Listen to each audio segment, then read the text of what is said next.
Hello everybody and welcome to Adobe Live. We'd like to begin by acknowledging the traditional owners of the land in which we are creating and streaming today and pay respects to elders past, present and emerging. My name's Flynn, I'm hosting today and I hosted yesterday with my good buddy and fantastic illustrator, Dale Bigeni. What's up, Dale? Hey, how you going, Flynn? Nice to be back. It's good to be back on the stream. I feel like we just saw each other. Yesterday was awesome. Yeah, no, it was a lot of fun, a little bit different, a little less hands-on, but we were still able to go through all of that. I was pretty stoked. Yeah, got through heaps of stuff actually, and we had a good chat. If you guys missed it, it is available on YouTube and Behance. There's a link down the bottom. So if you're watching this live, jump over that and check it out. It was really awesome. Went through the keep rolling brand rollout, which was like all about kind of like illustrating, creating digital art for clients. So we got to talk about some really cool things, I think, whether you're a beginner, kind of intermediate, or you kind of want a bit of an insight into how Dale does things, real life project, definitely worth a watch. So go and check that out. But Dale, what have you got in store for us today? All right, today I'm going to kind of, we might go over a few of the kind of the basics of how we get to the end result. We're not trying to get too caught up with one thing in particular. I just want to, briefly just go over like the standard concept to Illustrator, having that Illustrator file cooked and ready to go, ready to roll, and kind of like how we can use those Illustrator files between Illustrator, Photoshop, and also putting it into kind of like an InDesign world. I'm not going to focus too much on how to make a good looking presentation. That's up to the designers that are watching and the artists that are watching. But I just want to show you the kind of the things I use as kind of like structure and bones of the presentation. So yeah, we'll talk a little bit about drawing, a little bit about when you've got your Illustrator files and they're good to go, and you think you've got your logo, but what else can we do with that logo to kind of like upsell the dream? A little bit about making mock-ups. I'm going to do it my way. There's lots of ways. There's definitely hundreds of ways to skin a cat, but we're just going to do it the old school, no beta, no nothing. I know AI can help you out, but I'll show you a real easy way that I do it, and I've done it for a long time. So yeah, just a bunch of those little things, Flynn. Yeah, cool. And yeah, that's what we're talking about. So if you haven't read the title, folks, it's like presenting illustrations to clients. So I guess it's that kind of handoff kind of process as well, which I do find a bit tricky sometimes, like where the end of the project is and how to present things. I feel like I change the way that I do it every time. So yeah, I'm super interested, to kind of explore that. And also if you have any questions in chat, if maybe you haven't presented to a client before, or you want to know how to, present your work in the best light, this is a stream for you. We're going to talk about all that sort of stuff. So I'm going to share your screen. And if you guys missed it, we've got our piggy salad. And you said it was unnamed yesterday. It's unnamed for the whole time. Oh, my goodness. Usually I try to come up with something cute, but I think I was just more invested in getting the job done. Yeah. I'm sure someone made a name along the way. Yeah. All right. Is that finished shared? Yeah. It's all shared now, so we can see all that. And again, I think I said it yesterday, but I really love that color. I love that red. Looks really nice. Yeah, it's kind of not too post office red, but it's also like I don't know. I'm not sure how it's coming through. I know the tablet kind of hues color, and I might send it to client. It looks a bit brighter or dull, but I think it's got a warm red to it. As if that's what you're seeing, then we're good. Yeah, it's awesome. It looks great. All right, so this was basically like quick little blast through. So we spoke about kind of the stages of the design. I'm not going to get too caught up in concepting and penciling this stuff in. We're just going to look at like the 3 core parts to get it to the finished result. I will just briefly go over like concepting is basically you want to spend the least amount of time but get them the most amount of ideas down, using whatever brush you see fit. You can pick whatever color you want. The old blue and red conversation pops up a lot. I just use the blue and the red because I grew up watching guys draw in the blue and red. And there is a good explanation you can probably get, but I believe it was a lot to do with scanning images when people used to use pen and pencil and having that lighter color and would knock out or something like that. So Yeah, that it they was could something just to do with the way they ink did the onion skinning, and I think the blue yeah, wouldn't yeah. show up when they So yeah, when you've scanned got it in or something. Yeah. yeah, so if you have your sketch in the blue, like it was always really light. It was really like bare bones stuff. You know, it's only there for structure, I guess. Yeah. The red was a little bit more refined, and then they would ink it over that image. You know, like so I think the red stood out enough through that the paper, the sheet. So I kind of bring that into this. I try to keep things feeling traditional. I don't stress too much about like the thing looking perfect, or you know, I'm lucky. I think technology's come a long way where we can have like a lot of that natural feeling in our drawings on our tablets and whatever else you want to use. So yeah, I don't spend too much time with ideas. I spend like I said it yesterday, maybe like 5 minutes per sketch. So like maybe just like, you know, I'm gonna just rough in like a little fella here. He's not a pork roll guy at all, and there's a little bit of lag, so I'm trying to work the best we can here. But yeah, maybe like, you know, I know he's gonna have a little hat, he's gonna be a little dude, or he's gonna be a pig. It doesn't matter what the idea is. These should be like really fast, gritty drawings. They don't need much else to them, because all we want to do is fire stuff like that off to the client, and at least have about, you know, 4 to 5 is a good number. You don't want to give them too much, because then it gives them too much room to chop and change things, and that sort of starts to stress you out. So draw what you're comfortable with, present what you're comfortable with, and then that way when they do come up with something or come back with feedback, we know that we can work within our means. So we're not stretching the amount of stress inside of our head, I guess. Yeah. So yeah, get the results that you kind of. I always draw things that I would like to work on. So whenever I draw those concepts, I make sure there's something in it that makes me like, oh, I hope they pick this so that I can follow it through.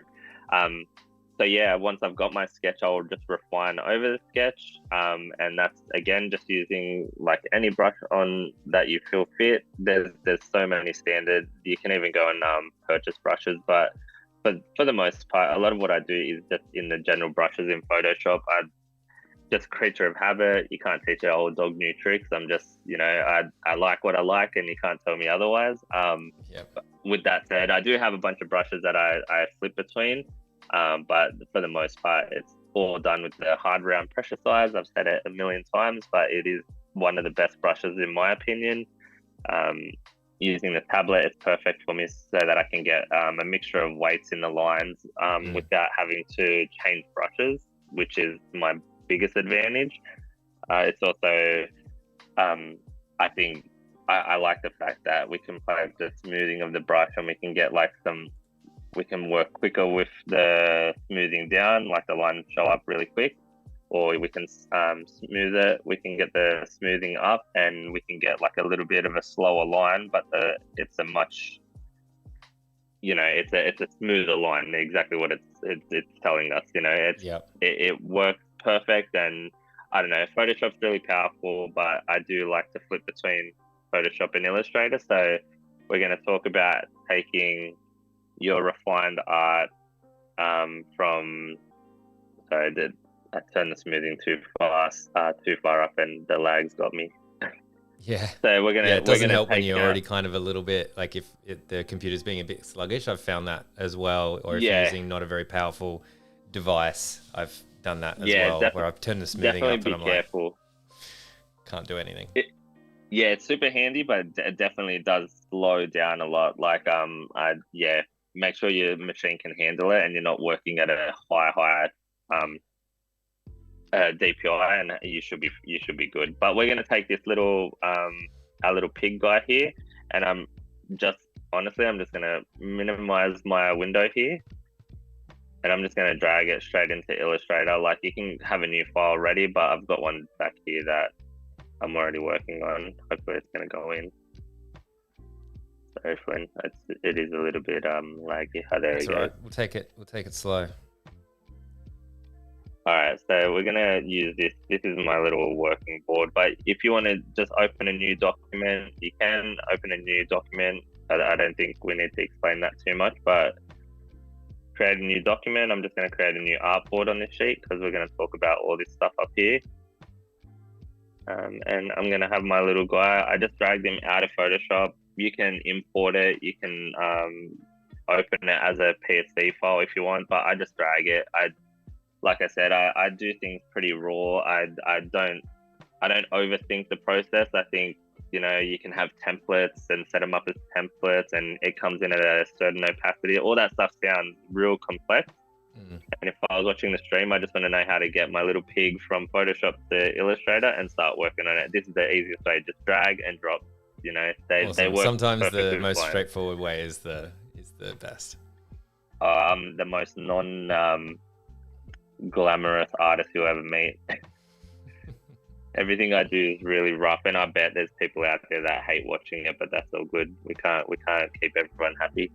That's it. You do it your own way, whatever works. Yeah, but all right. So we've got our little guy in here, our little pig. I'm gonna zoom in a bit because I know that sometimes it looks a bit small. Is that coming through all right there? That's great. Yeah, big enough. All right, and I'm just gonna I lowered the opacity on the artwork just to 10%, or it says 11, but I'll do 10%.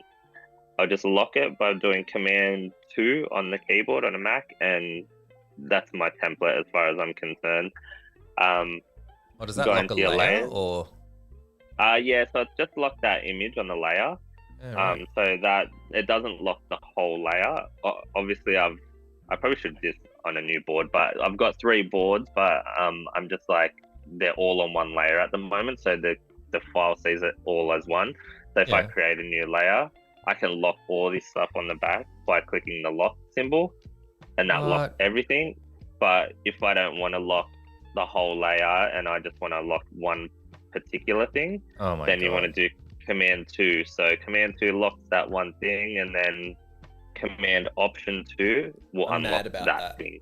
I just learned something new in Illustrator. I've been using Illustrator for almost as long as you, and I did not know that you could lock an individual asset. I have Illustrator open right now. I cannot believe Command 2 locks a single image. Oh, well, look, I'm going to do this is the test, right? So this is this is an object, this is an object, and this is an object.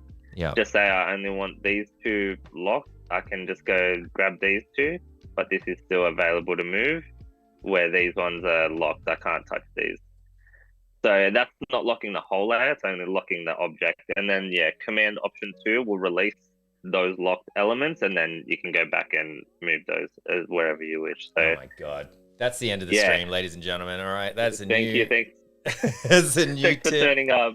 Yeah, we were talking about this. If I could just interrupt for a sec. We were talking about this yesterday, and I was saying that we were going like, we're kind of going back to basics. Like, maybe a lot of people might think they know this sort of stuff, but like, and I was saying I really enjoy going back to fundamental stuff and learning from different creators, because so often there'll be something that someone takes for granted like that. Granted. And then, you know, you'll be watching it and be like, wait, what did you just do? Just a nice little... Well, it is very back to basics, right? I think because as the programs develop, they add so much, like, great stuff. Like, you can, or you forget it because you're now doing it a different way, and you're like, okay, well, I need to lock this layer, and then I'll create a new layer to do another piece of whatever, and then it starts getting complex. So that's I just try to keep things as simple as possible. So I lock this layer. Well, I lock that with the number 2, and I lock it here just in case. But you don't have to, because it's writing locked that down on move. a post-it, and I'm putting it on my computer so I don't forget until that. Command 2. Yeah. And then release is Command Option 2.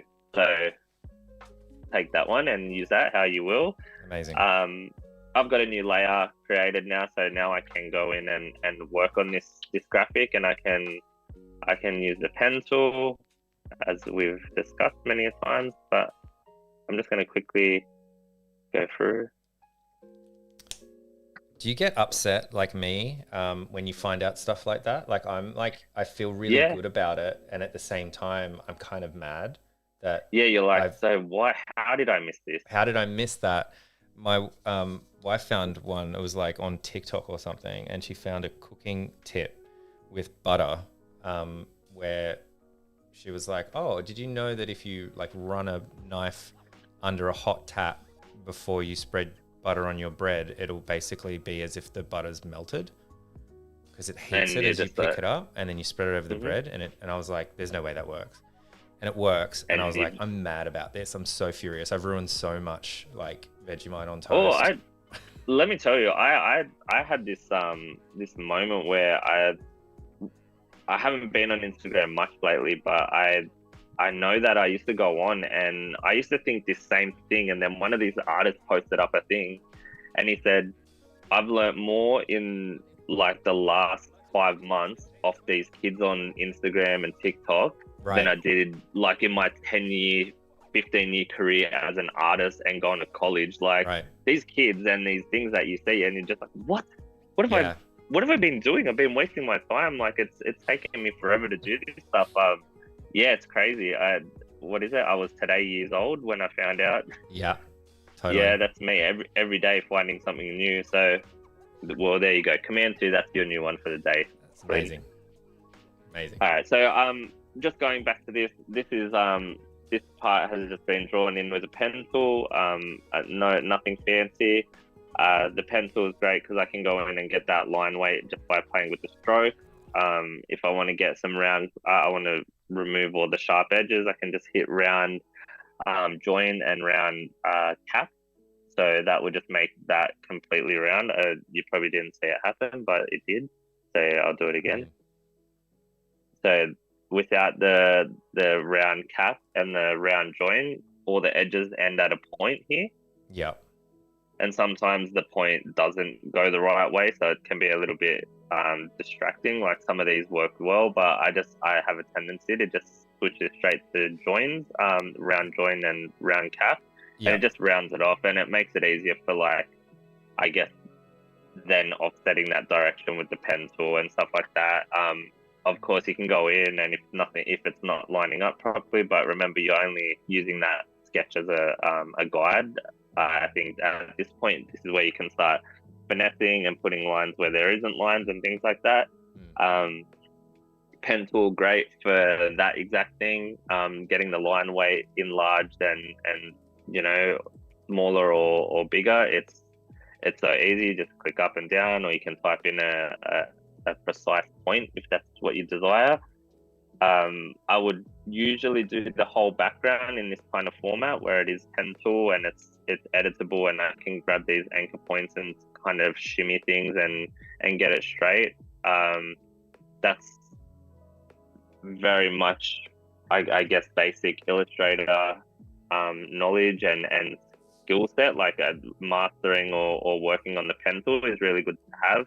I think understanding like the way the curves and stuff work, and the pencil itself, you know, like when you press shift, the handles kind of like, oh sorry, I just pressed the wrong button and I lost everything. You hit everything. Yeah, where is it? It's all gone. Sorry. There we go, we're back. Yeah, so when you're drawing, like, so you can be drawing, like, obviously that's not holding shift and it's a bit loose and stuff, but if I hit shift key I get a little bit more of a refined curve as well. So let's just try to do this curve here. So I've got this line here and I've clicked it over, and then when I press shift on the next curve, it kind of like, you can see it like jolting. It's not, so that's holding shift, it kind of jolts, and are they Bezier curves? Like the handles are like always going to be straight to an angle, like it's straight. It's not like say here I can go a little bit looser and it's not as accurate, but if you press shift you get some accurate handles and stuff like that, which just makes the whole thing flow a lot better. And then that in turn just helps you get there really straight. It helps the next stroke as well, I think, is correct. something you moving can learn. Forward. Yeah. So you need to be able to read that, but that's where I feel like you go from beginner to intermediate, start. It's very complex, but it's also a really good tool. I like the pen tool. If you don't feel comfortable using all these curves and anchor points and things like that, don't stress. There's always the, where's the pencil tool? Sorry, my Illustrator is all back to default. I think I discussed that with you yesterday, Flynn. It's like I'm going back to basics. So N is the shortcut for a pencil, guys. I'm lucky I'm on the tablet and I can do rotate canvas, so I can go shift space and I can rotate my canvas, which is super handy. And then I can use the pencil tool to do the same sort of thing. So I've still got anchor points and stroke, like a variable stroke kind of setup, but this is like a little more loose. So I've drawn that one line and I can continue that line by just starting the line on top, and it attaches straight to the end of that anchor point. I'm gonna zoom in again so you can see it. So we can see it's still a stroke, it's not an object. Then I can go through and just draw my shapes, and I can stop the lines and continue. So like the pen tool is kind of a bit more refined, and it needs to be, you need to click it and move it around. This is like, to get that many anchor points, each one would have been a click. So with the pencil, it's creating the anchor points automatically for you. So they might add some where you don't want them. That's fine. You can go into your smooth tool. I think it's let me find it. So the smooth tool, just grab that and you can go, you can run the smooth tool over that path, and it kind of redirects the anchor points and removes them if it doesn't see it necessary. Kind of doing exactly what it's called. It's just smoothing out those lines. So anything that looks a bit sketchy, remove some of those things, the anchor points, and it starts to refine it a little bit more. Yep. Takes a little bit more time, a little bit more work, but if you've got time and you want to be that precise, it does help. Otherwise, there's let's call it the Photoshop equivalent, Illustrator equivalent of Photoshop brushes, and it's the blob tool, which is Shift B. And what is that? This is a little less what's the word, editable? Is that the right, so the blob tool is unfortunately an object. It draws things as objects. So right. So we know, and we've spoken about that quite a bit, but it's pressure sensitive. It's got more of a natural, it's a field. The lags making it look quite choppy, but so you can see it's pressure sensitive. So it's starting thin, going to fat. If I press down hard at the end, of course I'm going to get a thicker end, and I can just get a pretty consistent line.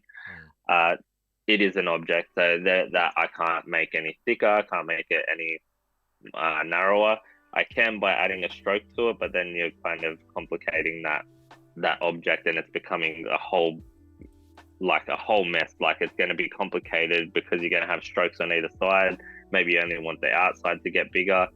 All three tools will do the job. All three tools are great for exactly that purpose, and if they're your drawing tools. Pen, blob, and pencil are the three I would use the most. And yeah, obviously they're all going to take a bit of time and practice and stuff, but you should be able to get to a point where you feel really comfortable with one or the other, and just have a little bit of fun learning the different ways they all work, because they kind of sometimes will need to be used all together to create something. So in this case, I used all the pen tool because I just wanted it to be really clean cut. And then I decided I wanted to add the thinner lines. I don't have the working file here, it's still on my archive, so I'm just going to have to show you the finished result, which is the keep, roll, and lock up here. You can see that it's all pretty accurate line work and stuff like that. So I know for a fact it's not the blob tool. It's been done with a pen tool or the pencil. Line weights were just distributed differently. I think the only thing I used the blob tool for was the eye, just to get that little tight little blinky, whatever, the eyelid kind of squint. But yeah, once I've got this, then I know, and I've spoken about this a lot as well, I know that it's not a matter of just grabbing the logo and flipping it in reverse and making it work on a dark background. So when it's an object, I just go in and I grab all these internal, I guess, shapes that the object has now, because it's all been outlined. And then I'll just kind of grab the inside, I'll copy it, and because it's already got that good line weight that I've applied, I can already see that like it's creating, like, without having to redraw the whole thing, I'm just grabbing all these internal little slices and shapes that are in here, and I'll zoom in so you can see where I'm grabbing. But I've just got a direct selection tool, and I'm just grabbing like on the edge of each line, and it's grabbing the internal, I guess, shape that has been created. And I flip it like that. I'll actually just go all the way through and do exactly that, and then you start to get this kind of result under here, where it's all one color. Flip it to white, and that's the result over here. Right. So it's definitely a quicker way to do it. You might have to do some tweaking, like on the bottom leg here. On the front leg, I had to draw the white line, and just so that it wasn't just because there wasn't actually a shape there, it was just the outline. So yeah, using like Illustrator has that, like, the speed factor, but also I know this logo is about to be used everywhere, anywhere that I can think of. So I need it to be like really easily like scalable and editable, to the point where, you know, I need to change a color real quick. It's always quicker in Illustrator. I know there's some purists in Photoshop that say you can do it there, it's just as quick, but Illustrator works way quicker. And if you do the file part, all your paths and all your anchor points are reduced to the bare minimum, your file size should be really low, so you should be able to blast through everything, and whenever you want to work on it, it should be a really quick process. So yeah, that's how we get to this point. Nice. And then I guess obviously this page has like a few things going on. So the top row is our logo, let's call it the heroes, and then using the same text cues and stuff, we created the menu boards, and some like little icons, in the hopes or knowing that we're going to need it for Instagram. So I guess what we can do from here is keep looking at these blue lines, and I don't know why they're there, but they're not a part of it, guys. Don't look at it. I don't even know how to get rid of it or why it's there. All right, so I'm going to just jump into Photoshop again. So I got my file open here. I want to do some mock-ups. I want to do some sort of like I'm going to pitch some stuff that maybe it wasn't in the brief, but I want to get it online and into a format that works. Most people aren't creative. Most people can't see the end goal. So that's our job, to like push it on them and really sell that. So I'm going to copy this. Just did Command C. I'm going to open Photoshop because I've got my little file open over here.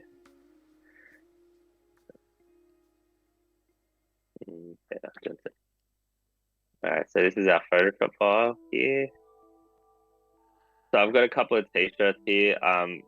There's a million places you can get a t-shirt template. I actually really like AS Color shirts to wear. Me too. And I think their website is probably one of the best for range, and I guess a core part of their brand is supplying for this exact job.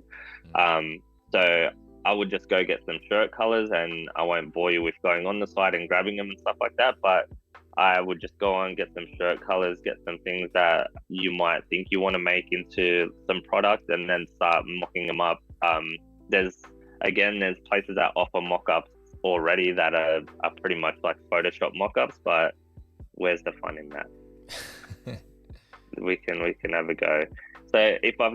So once I've got the artwork, I can see that the artwork has, well, I can assure you there's a white background there around the black shirt. First thing I want to do is get rid of the background, and just to make sure you can see it, I'm going to change the color. So yeah, the image that we pulled off and saved down from the website is obviously got a white background. I don't want the white background. This is the one part of Photoshop that I praise very highly. You can go to select and do select subject. It's gonna just pull that shirt. It's gonna, oh, it's done something weird. Oh, sorry, I was on. So it's supposed to select subject. Yeah. I'm gonna get rid of the red. Select subject. Okay, so you can see it's selected just the shirt. I'll zoom in a bit. Yep. So it's pretty much done your deep etch work for you. I do find that there's like a pixel off, and there's always like a really faint white line around it. Yeah. But all you have to do is Command J, and that'll create a new layer based on that selection. Now I can get rid of the shirt below it, and now I've got just a die cut. It's deep etched, and it's pretty rough. It's pretty like raw, but it's gonna do the job. You can see in here, if I go zoom in, you can see it's got like a little bit of like some white kind of like glowing coming in, because obviously the app isn't able to get all the way in there. I would usually just go in, and I'll do it on my actual shirt that we're going to use. So you can see all those shirts have like a little white, almost like a key line. I just select the shirt that I want to use, which is that one. I do a Command select over the shirt thumbnail, and that will select my layer. I just go into select, modify, contract 1 pixel, that's plenty. And then I do Command Shift I, and that will invert it. And then I just do like a delete, and it just tidies up that edge, just gets rid of that little white line. It's probably like a not important or needed, but if you go on this far, you may as well take the liberty in presenting it really nicely. Yeah. So I've already got on my clipping board, I've already selected my little pig from the previous Illustrator file. So now I can do a Command V. Oh. Command V, and I'll put it in as a smart object. So I'll drop my little graphic down. There we go. So he can go on there. Obviously, like sometimes the shirt's gonna have like a lot of creases, a lot of like parts where you should kind of like address. But like for the most part, I don't really muck around too much with these. I just drop it on, especially for like a round one kind of presentation. I'm just like, here's what that looks like on the front. I'll go back into Illustrator. I might just grab this text, copy that, jump back into Photoshop, Smart Object, and we can just put this on the shirt. Like, I think it's really handy to just have the ability to just have it on there, kind of like without too many textures above it. And this is what I was saying about having other people's Photoshop files. They go really hard on like making this thing look so real that it's like it's got shadow layers, it's got highlight layers. Yeah. It's got some grit over the top, like some creases and stuff. Yeah. Yeah. So I like, obviously the white's really hard to see it, but like the black's got some creases as well, which like are just naturally there. But if I was going to do a graphic that did somehow over, like it did hit on those parts, I would just go in, and it is very possible to make it like in the simplest way. I would just go, so we're going to put on this black shirt, and I know that there's some creases and things going on, so it just say, let's put it down here because the creases aren't as clear up the top. I would literally just go in, and I would put another layer above my art layer, which is over here. I'm going to go new layer, and then I just get this soft, I'm going to get the name wrong. It's going to be the soft round pressure, opacity and flow. So it's really like with the Wacom and being able to do it with this, it helps. But I would just get like a black, and I'd follow that line a little bit. Oops, I picked the wrong color. That's white. Yeah, okay. So I would just like follow that line up a little bit, you know, and add my own little creases that I think like help make it feel like it's on the shirt for real. Like I said, if it doesn't need it, it doesn't need it. Like the shirt, like these details that I would see don't always show up in like the eye of your client. They might just go, oh yeah, it looks great on a shirt. They don't care if it's creased or it's not. Yeah. You know, everyone knows what a shirt looks like. Yeah, so like I can do like just over his face, I've got like a little crease, and yeah, you can see that crease kind of follows into the artwork from the shirt. So like it does feel a little bit real to do that, but it's not a make or break kind of thing, you know. I don't think people are gonna not buy the shirt because the creases didn't look right online. So yeah, these are great to present. They're great to do for mock-ups as well. Maybe you're getting them printed, but you don't have the product yet to shoot.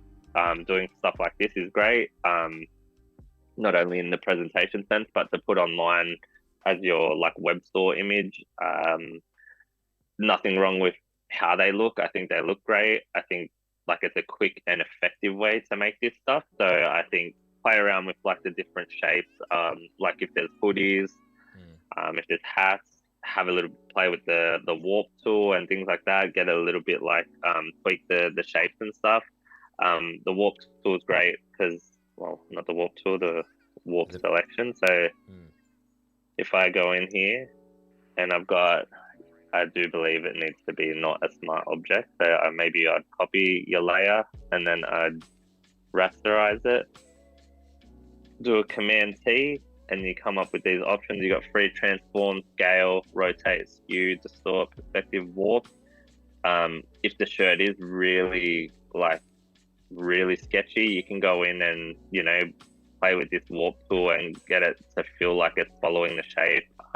Like I said, there are tools now in Photoshop and Illustrator, I believe, where you can do some mock-up. It's got like a mock-up generator, and it's kind of like applies.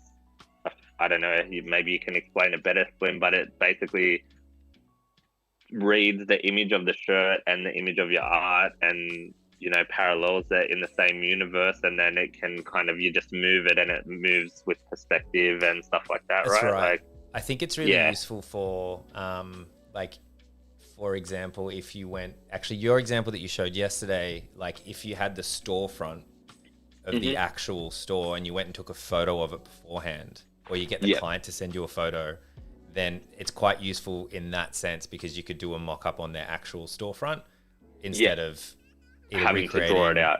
Yeah, like you drew it out. So that's obviously, you know, a way to do it as well. But if you like really wanted to do something kind of super quick, you're like, hey, send me a photo of the front and I'll show you what it looks like at the store. And it's, you know, virtually instant. So I find it quite useful for that. Whereas of course I've got an archive of mock-ups that I'll often just throw things on and be like, hey, this is what it looks like at the front of a store. But it's funny because I'll often do it at different ways. I've got a branding project at the moment, which, you know, I did it old school. I went, what did I do? I went into Photoshop and I threw it up as a multiply layer and played with the levels and stuff because I wanted to have the brickwork coming through. Like it's I think it's really useful to know all the different sorts of ways that you can do stuff. And I think that's the key is knowing that there are all these variants, but like to find something that is like quick and effective is the ultimate. And as quick as that is to me, I found that when I was using it in Illustrator, I believe it kind of did the processing time, and the processing time just stressed me out. I was like, oh, I just don't even have time for this. So I ended up just going back to Photoshop, whack it on, and just tweaked it. And you know, it's an older way of doing it. It's probably a bit like a dinosaur, but like I said, I like to do the things my way because I feel confident in doing it. So you just got to find your flow, I guess. Yeah, and like, you know, there's different reasons to do it in different ways all the time. Like like the Illustrator beta one, like I said, is really awesome for certain situations or quick mock-ups and stuff. You can do it on AI generated images as well. So if you're just like in the computer and you got to pump stuff out, it's really good for that sort of thing. But again, you know, it's really good to know all the other ways to do things because it will come up. Oh, absolutely. It'll be really useful to have that skill set. Yeah, absolutely. I agree. And that's where I think it gets complicated. People are like, do I need to use it? Use it if it works. If you Yeah. don't want to, no one's here to tell you that you're doing it wrong. So, Yeah. but yeah, so the same deal here. Like, we spoke about Instagram being one of those things. So, like, I think it'd be useful for everybody to have like a decent Instagram kind of smart file, let's call it. I think I did this one a while ago, and yeah, it's like everything's kind of set up as smart objects, and smart objects are basically like living in these shapes and positions where I can click on the file, the shape. I double click on its smart object, it opens its raw resting place, Yeah. and I can put my pig in here. I actually found I had to get one of these recently as well. I actually found it really hard to find one. I thought, oh, this would be easy. I'll just Google it. Yeah, Or I've got a subscription to a archival website for resources for music and sound, like one of those subscription ones I use in Bardo. yeah, But I couldn't find one. It was crazy. I ended up having to kind of make it myself. I don't know why it doesn't exist. I feel like every designer needs one. Well, I think the problem is like Instagram changes its interface a lot. Like maybe that's it. And also like to find one that looks good, and then if Apple would slow down with like bringing out phones and the scale is changing and things like that. Yeah, because I always find, oh, this looks like it's gonna fit my phone, and then the clock hits the camera, and I'm just like, oh, yeah, this one is pretty good. Like I actually think this one's like a hybrid of two that I found, and then I just kind of tweaked it to suit me. Yeah. But I can go in there and you can make this look as real as you need to. So I can put keep rolling rolls up here. I can have his like everything's editable here, so I can change the name here as well. So yeah. I can change everything. I can change these little icons for your highlights. So again, I can click on them, hit the smart object layer, and maybe I just want to put we're just going to put pigs. It doesn't matter. You can just put as many pigs as you want. Just keep in mind that just because it's opening a square doesn't necessarily mean you're putting it into a square, because it's got a mask and stuff applied. So I can't go too big because I know the circle's going to crop it. So I just and you just put it in, hit save on the image layer. It turns it into a PSB, close it, and it appears there. Nice. So it's cool. You instantly see, like, you instantly get excited because, like, oh yeah, that actually looks really good. I've even got the grid here, so maybe you're gonna have a grid, and guess what? We're gonna put a big pig in it. So just put a pig there. I might just mask it. So it trims it. So I got the pig there. Maybe I don't want the blue, so I'll just change it to the red. I don't have the right code. I'm just doing a buy, and then I hit save on that. Go back into my shape. My file, and now I've got the pig has come in, and I feel like you've already brought life to like something that doesn't exist. Like you're creating an Instagram profile that never was there, or you want to see how photos are going to work on it, things like that. The smart object thing is really cool. Like I said, most things you download are going to have smart objects, and they're that easy to use. It's just a matter of double clicking, changing the image, press save, and it automatically updates. They've done all the legwork for you. Yeah. For something like this, I can see that it's a rectangle, right? So you can create your own by making that shape. Maybe I want to go a bit bigger, but I'll just copy that, make a solid color. We'll go red. I think we're on the wrong layer here, guys. Oh no, we're good. So if I've got that rectangle and I go a little bit bigger just for the sake of quality. So if I press, I don't actually know where that is being made. I can't even see it. So one second. You gotta find it in the layers, yeah. Yeah, so I've got this little red square that I've drawn, and then if I double click that, not double click. I'm getting a bit excited. Right click, and I convert to smart object. So I can see that it's a smart object. It's got this little file or editable file down here. I'm just going to scale it back to the size it needs to be. All right, so I can put this in here. It's bright red just so you can see it, right? Yeah, oh yeah. So that will change anyway. Yeah, and it's also, so it's almost like a green screen, so I know that that's not a part of the scene. And then if I double click that, it'll open that red square that we just made in another file. And we can again put another pig in there. Like this, he can be everywhere. He can go anywhere. He's versatile. So I do that and I press save, and I've got my pig in a poster. I can change that red if I want. If I don't want the red, obviously. So just so that you can see that background won't stay red, I just go solid color, and maybe we're going to do a green. Send it to the back. Press save, and I've got it. So it's not, so that red that you drew at the start isn't for any other reason except to create your mask or your working layer. And then like the t-shirt, you can go in and add a few extra like details. Like maybe you want to add like a bit of like glare on it, or you want to make it a bit more real. But like we said before, it's not gonna stop you from, you know, getting the job out the door if you don't do this stuff. But you can just put on another layer and put like a little bit of shine on it, or, you know, things like this. Yeah. And it instantly takes it to like another level, like of, you know, environment and contextual placement, I guess. Yeah. So yeah, so that's how easy it is to either use a pre-existing smart layer setup, a smart object setup, or you can create your own shapes and stuff. So if I was to even skew that shape, so I can skew that shape and just say it's on the side of a wall and you've got a bit of perspective going on. So yeah, let's say that's the shape.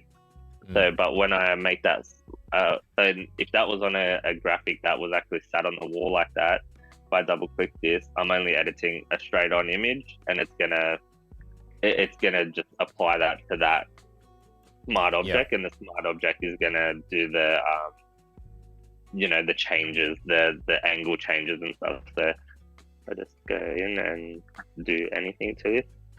Save. There you go. So it just updates that file. So the shape that you make originally stands original, and then you can go and tweak it to fit banners, posters, whatever's happening on the slide. Yeah. And then once you've got all your mock-ups, you're kind of good to start exporting JPEGs and, you know, rolling this stuff out into that presentation format that we spoke about yesterday, which is, you know, it's let me open it so we can have a quick look before we wrap things up. So you can start putting your presentation together, and you can start looking at things like how are your pages presented. I usually, if the brand's kind of like a simple brand, I don't try to go crazy with the presentation. I don't try to upsell my brand over theirs. The presentation should always reflect their brand. It shouldn't be, hey, I'm Dale and this is my brand, but look what I can do for you. I think there's a lot of times where the branding of the actual artist or agency or designer can kind of distract from the actual thing you're presenting. So that's my opinion. Whether it's everyone's, that's just how I feel. So I try to keep things very... I do the same thing. I don't have any footer or anything. I just have the work. No. Like I just have, the branding. Well, I think I have like a footer and header that says copyright, obviously myself and the brand, and then I've got like maybe a date, and that's it. But as far as brand look and feel for myself, I don't need one. I'm creating for someone else. It's let's just and then we get to this part of the presentation process where you start like we said yesterday, Flynn, you start looking at things in real world scenarios. Like this was done months before the shop ever went live, and you know, to see it all like in this format, you're like, oh yeah, that works. So I think that's kind of the overview of the steps and the things that you should consider when you're trying to move forward from, I've done the logo, now what? Some people might only want the logo, but a lot of people want more. Like we live in a pretty needy society. It's a needy time of life where, yeah, we kind of want to have as much as we can for as little as we can spend. So if we can do it all digital, we've got that power to save people money, or essentially they're going to spend this money. But like we said yesterday, work as a team, work in a we scenario where it's, I think we could do this. This is achievable. This is affordable. If something's not, don't put it in. Don't, but also don't deflate ideas from clients. If they want to see it on the side of a truck, give it to them on the side of a truck. But make sure that you are being honest and kind of, we have a duty of care as artists, I think, to not oversell something either. But that's kind of it. They're the things that I find really important, and I really think that the presentation process is just as important as the creation. Totally. We are all really good at creating. That's in our blood. But some people do stop at creating. They're like, well, look how good the logo looks. But businesses and clients do want more, so just keep that in mind, I think. And they want to share it with like their friends and partners and people close to them and say, oh, look what we're making, like I'm so excited. And that can really get them like jazzed up about it. Like I often say, I've realized this kind of recently through a couple of extra projects I've been doing, and realize I'm like, hey, take this, like you can send this link to whoever, and they'll share it if they get really excited, and they'll be like, oh, I sent it to like my mum and dad and they love it, stuff like that. So I'm often thinking about that secondary audience, not even just the client. Like who are they going to share it with, and is it going to make sense? And it's also, you've got the double-edged sword where it can sometimes bite you in the butt. It's like they show too many people, they get too many opinions, and they're like, actually the logo's not what I wanted, because my friend that worked at I don't know, wherever, said that it's not that good. It's like, okay, well, it's a double-edged sword, dude. Yes. Oh gosh. It's a pretty brutal industry, but it's one of the best. I wouldn't want to be a part of anything else. We've been doing it for so long, Flynn, that it's all we know, and it's what I love. But there's a lot that we can offer to people. So have fun with it, go wild with the presentation, or don't. It's up to you, but those tips and things I've shown you actually have helped me progress as a business, as a person. It gives people, they instill a lot of faith in us. So go have fun and enjoy creating and presenting. Yeah, that's it, man. I'm so good. I'm really glad. Thank you so much for all of your insights there. Command 2. Adobe Illustrator is my takeaway, ladies and gentlemen. That's going to live here until I remember it and I can throw that post-it away. Just so handy. I can't, like I said in chat, I'm furious and happy at the same time about that. So thank you very much. I'm just going to quickly share a very quick mock-up. You won't be able to see it, Dale, but this is very quick mock-up that I did, which is, you can imagine it. It's because I wanted it to have like a kind of almost spray painted like kind of feel on down the side, and so I just in Photoshop had a photo of the actual shop itself, and then I used multiply and play with the levels to make it look so you could see the brickwork through it, and then I used Firefly to generate someone riding past on a bike, so that you can't see it, Dale, but there's a girl riding past on a bike and she's all blurry and everything. That was all AI generated. So well, I bet it's amazing, and I will rewatch this just to see it. Just to see it. It's right at the end. There we go. That's us, ladies and gentlemen. Enjoy mocking up. Dale, thank you so much for hanging out with us.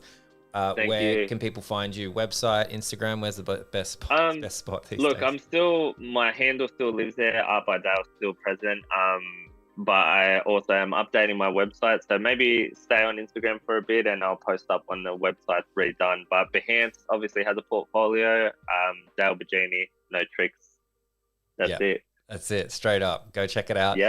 Thank you very much again. I can't wait for next time. I'm going to learn some more stuff from you. And ladies and gentlemen, we'll actually be back tomorrow with Dale and my mutual friend, Jeremy Lord. That episode doesn't exist yet. I'm going to make it this afternoon. It's going to be up same time. So join us tomorrow at 12 o'clock. We're going to hang out and learn how to make pixel art. Amazing. That'll be fun. Thank you, Dale. Thank you, everybody else. We'll see you next time on Adobe Live. See you, mate. Bye.